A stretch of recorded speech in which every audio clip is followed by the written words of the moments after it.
अस्सलाम वालेकुम, welcome to my channel. वालेकुम अस्सलाम का कमेंट लिख लें, फिर वीडियो देखेगा। वीडियो अच्छी लगे तो लाइक कर दीजिएगा। मेरी एक बहन ने जो है ये क्वेश्चन मेरे से पूछा था, तो मैं आज उसका आंसर आपको दे रही हूँ। उन्होंने पूछा है कि जब हम चौड़े पांचे बनाते हैं आजकल, क्योंकि ट्रेंड चल रहा है और बहुत फैशन में इन है कि चौड़े चौड़े शलवार के पांचे बनते हैं, तो पेपर जो भी है शलवार का जो बुकरम है वो हमने किस रुख में कटिंग करना होता है। बहुत ही मैं कहती हूँ ज़बरदस्त उनका क्वेश्चन था, इसलिए मैंने इसके ऊपर वीडियो बनाई है।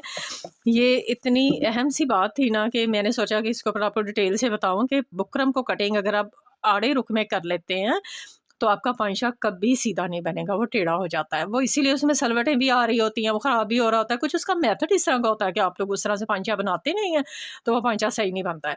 मैं आपको बताती हूँ कि अगर आप लोग बुकरम जो है वो चेपी बुकरम यूज़ कर रही हैं, ये वाला, इसको टच पेपर कह लें, चेपी कह लें, जिसे अक्सर हम लोग गले भी बना लेते हैं। कमीज़ का गला जो है वो इसी से बनता है। अगर ये वाला बुकरम आप यूज़ कर रही हैं तो आपने इसको इस तरह से लंबाई में, आपको यहाँ इसकी जो है ये बुनती नज़र आ रही है ना, ये देखें लाइंस है ना इसकी, ये इस रुख को जा रही हैं, तो इसी रुख में बुकरम आपने कटिंग करना है। इस तरह से तिरछा नहीं करना। इस तरह से तिरछे बुकरम में ये देखें, ये देखें, ये इसमें ये चीज़ होती है इस बुकरम में कि यहाँ से ये लूज़ होता है और पांचा आपका सारा ख़राब हो जाता है।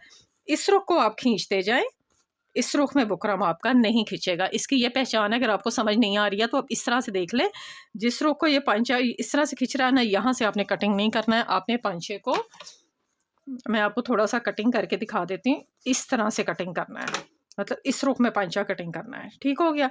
और अगर आप ले रही हैं ये वाला टफ पेपर, जिसका आप कह लें, इसको जेंट्स भी हैं जो उनकी टेलर जो हैं वो यही यूज़ करते हैं।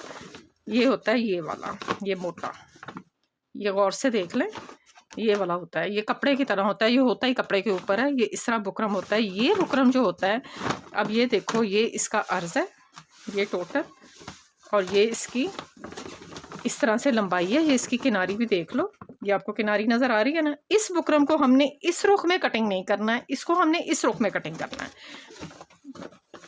ये बुकरम आपका कभी भी इस रुख को सही कटिंग नहीं होगा।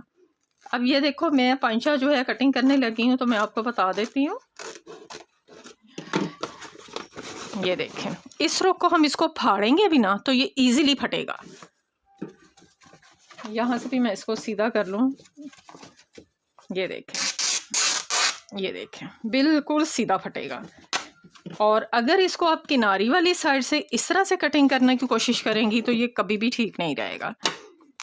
ये देखो, ये ना, अव्वल तो ये फटता नहीं है सही से, दूसरा इसमें ना अक्सर जो है ना वो ख़राब होता है। वो टेढ़ा, मेरा ऐसे टेढ़ा भी चला जाता है, पूरे का पूरा टेढ़ा हो जाता है। इसलिए आपने इसको कभी भी लंबाई में कटिंग नहीं करना है, इस तरह से चौड़ाई में कटिंग करना है।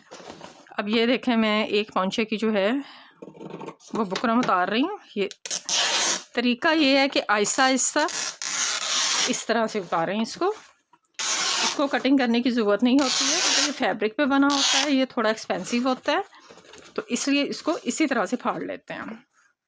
इसके बाद हमने इसको शलवार के पांचे के ऊपर जो है वो पेस्ट कर लिया है। ये इस तरह से चिपक जाता है। जितनी भी आपकी शलवार की लंबाई है वहाँ पे आप इस्त्री से निशान लगाएं और ऊपर जो है वो पेपर रख के लगा दें, और एक्स्ट्रा वाला जो है वो हम इस तरह से कटिंग कर देंगे। अब इसके ऊपर रख के आपने पहले सिलाइयाँ लगा लेनी है पूरे का पूरे पांचे पे। यहाँ से रख के जितनी भी सिलाइयाँ लगानी है आप सारी सिलाइयाँ लगा लें पहले पांचों पे। इस तरह से जो है आपने सिलाइयाँ लगा लेनी है। इसके बाद हम इस कपड़े के साथ थोड़ा सा कपड़ा अटैच करेंगे जो हमारा यहाँ तक आ जाए। ठीक है जी, यहाँ सिलाई लगा देंगे और कपड़े को यहाँ पे ला के यहाँ पे एक सिलाई से इसको फिनिश करेंगे। इस तरह जो है जी आप जो है पांचे, जो मेरे पास क्योंकि कपड़ा जो है थोड़ा था इसलिए मुझे जोड़ डालने पड़े। आपके पास अगर कपड़ा ज़्यादा हो तो ये जो मैंने इसका बढ़ा के कपड़ा रखा था ना, आप पूरे का पूरा भी कपड़ा बढ़ा के रख सकते हैं। ठीक है जी, इस तरह बना के अब इसकी साइड की सिलाई लगाएं खुले खुले से पांचे। तो ये बड़ा ज़बरदस्त सा एक स्टाइल है जो कि आजकल बहुत इन है। नेक्स्ट वीडियो तक के लिए इजाज़त दें। अल्लाह हाफिज़।